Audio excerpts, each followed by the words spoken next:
Alright guys, hello and welcome back to another video. This time it's going to be a video on Minecraft. If you guys haven't been checking out my live streams, it is on there. SKYBOUND SMP, a Hermitcraft inspired SMP on Java. For those SMP members, for the rules and regulations that we're going to get to here in a bit, go to the timestamp that is on the screen. And we'll get to you guys here shortly. For those of you guys who have been following the channel, we're going to be putting a lot more Minecraft on the channel once we do finish our Madden series, and then go from there. I do plan on continuing on with the F1 Manager and the Ghost Recon Breakpoint. But without further ado, we're going to go ahead and get right into the rules and other stuff like that for the first server event here in the SKYBOUND SMP. All right, for you guys that are in the SMP, hello and welcome, as we're basically going to go over it word by word, to Headhunter, an event inspired by Hermitcraft Season 7 Head Games. I originally thought that it was inspired by Grian's Headhunt, but then I was talking to one of the SMP members about it, and they explained it was, I believe it was Zombie Cleo that had the event. But yeah, so Headhunter, the first post-launch server event, if we're excluding giving me the first head and being declared the winner. But yeah, event entry. Each member, you will have a fee of 5 diamonds and 1 additional item of value. So that's basically an elytra or a totem of undying. It's just a singular item or a handful of items that are of value. Maybe long-term value or short-term value, because we are still growing in the SMP. All entries will be the combined prize pool at the end of the event for the winner. So the winner of the event gets the entire prize pool. So all the diamonds of all the members who joined the event and all of the special value items. Players will select their own space, like the provided example at the event area, with their own player head on top of storage. It can be a chest or barrels. It was confirmed that you can put a head on top of a chest. Any additional storage can be added throughout the event. So our display here, you can have it double stacked with a barrel or chest with this on top, or you guys can basically put take that out and put another barrel or chest. I don't mind. If we do have still enough room in this entry prize pool chest, you guys can just put it in the corner here.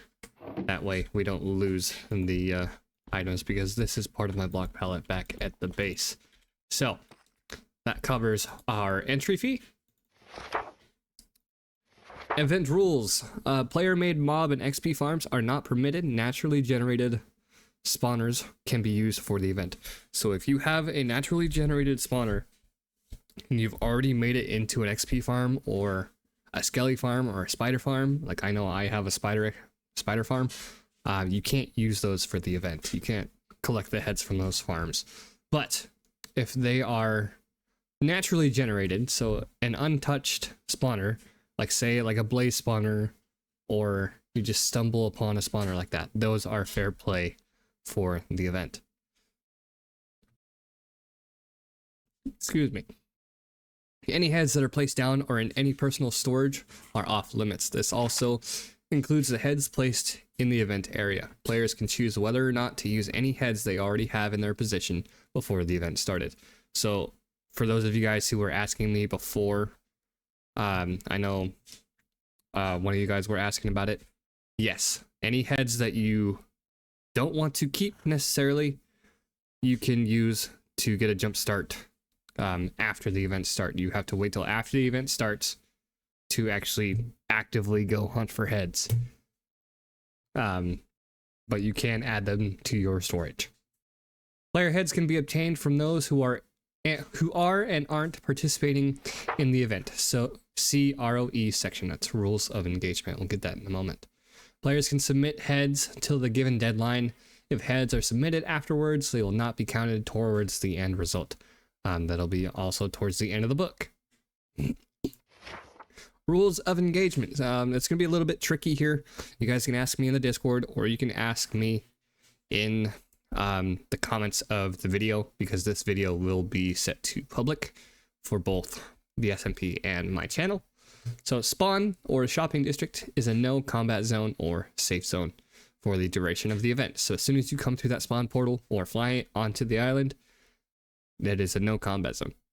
Members who are not participating are off limits to PvP for the duration of the event. Participating members may request any heads from those who aren't playing, including their own heads. So like say I wasn't playing, which I'm not planning to, and one of you guys come up to me is like, hey, can I have your head? I can choose whether or not to let you kill me or deny your request, because those who are not playing have the right to deny your request. Players may go into other bases when attempting to kill for a player head. If the player you are trying to kill, if the player leaves their base, okay, typo. I'm not retyping this a third time, I'm sorry. It's a typo. Player you are trying to kill leaves their base or kills you in defense, the encounter is over. You will have to try another attempt at a later time. So you can't, if they leave and escape, you can't just wait there for them. If you manage to kill someone in their base, the encounter is successful, and you must leave the area after collecting all the applicable heads. There will be no camping respawn beds. So if they drop heads, then that's fine. We'll be courteous at all times when attempting to kill other players, so any valuable items are not lost during the event. That goes back to this previous rule, is if you chase after them and they leave and you're both using an elytra and they die over like a river or ocean biome, there's the possibility of losing all of those items, even though we're not going to be using that much. Any head drops from a player's inventory are fair game to add to your own event storage. So if you can get to spawn without being killed, all the heads that you have on your person go into your storage. Player heads are not to be taken out of event storage for any reason to avoid losing items. Same thing, and it messes with the final count if you guys do mess around with that. Safe areas, because we don't want to lose any items. Another big reminder. Spawn, shopping district, any exposed redstone projects. If you guys have hoppers and stuff like that, we don't want to lose those items in those hoppers because it may ruin how your redstone works. I don't know how many people have those projects going, but that is a possibility. Mob and XP farms, which is already commented before, and end in nether portals. I had a radius, but we're just going to have it in general. So if you're near an end portal or another portal, those are off limits for any combat. Suggested loadout, non-enchanted iron armor. That way you're not losing your expensive gear.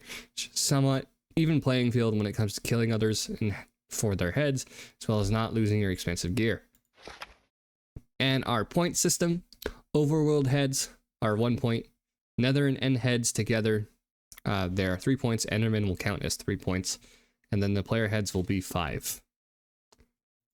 And then our event length today, as of recording and releasing, signups will be today 5:20 to Thursday 5:22.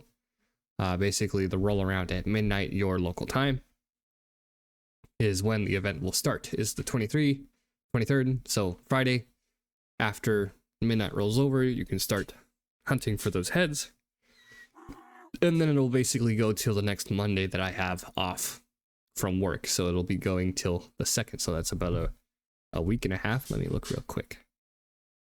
So the 23rd, yeah, it's about a week and a half. It's 2 weekends and a full week or so. And then I will also be posting the results on the live stream after the event ends. So I'm putting it in Eastern time. That way it'll be later in the evening because that'll be my sleep schedule. And then we'll do all the counts and we'll do the results on the live stream. So even if you guys did miss a live stream, you guys will be able to refer to that live stream to see where you ended up in the event. Winner of the event will receive the prize pool. All other participants will be allowed to select one head of their choice. Setting up your station in the event area means you have read and agree to the rules of the event. Have fun hunting.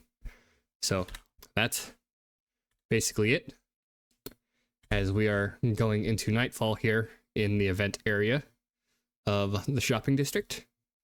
And I hope you guys enjoyed. We'll see you guys in the next episode, which will basically summarize the results of the live stream if you guys didn't check out the live stream. So we'll see you later.